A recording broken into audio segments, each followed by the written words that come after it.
Қайырлы күн, құрметті оқырмандар. Сіздермен арайлым. Менің арнама тіркеліп, лайк басып, пікір қалдырып өтіңіздер. Қоңыраушаны басып қойды ұмытпаңыздар. Бүгін өте тойымды тағамдардың бірі гүлханым дайындаймыз. Менімен бірге дайындап көріңіздер. Өте керемет тағам.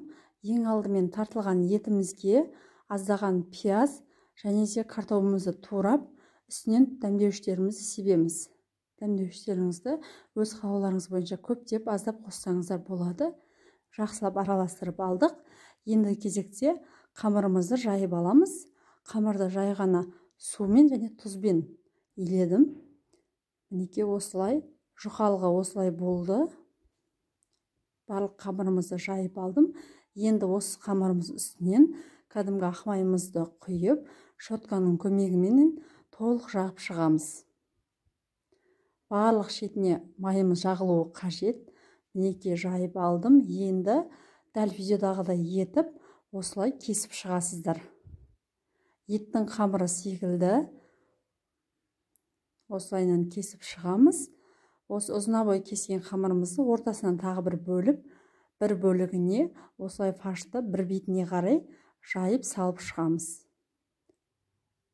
Енді орауға келеміз. Орайтын кезде екінші бөлігін бірінші бөлігіне қарай бірдей етіп жауып орап шығамыз. Мінекей бірдей етіп жауыңыздар, сол кезде гүл сияқты әдемі болып көрінеді. Енді осылай орап шығамыз. Өте керемет болып шығады. Мінекей шетін кішкене жабыстырып қоясыздар. Тағы біреуін көрсетейін.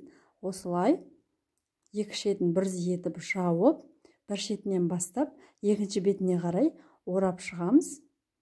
Мінекей, және екі шетін кішкене осылай сыртқа қарап бұрып қойсаңыздар, піскен кезде өте әдемі гүл секілді болып көрінеді.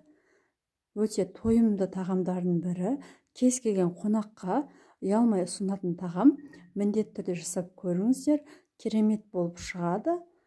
Менің арнама тіркелуді ұмытпаңыздар. Алдағы уақытта көптеген түрлі рецептермен бөлісетін боламын. Қолдауларыңызға рахмет.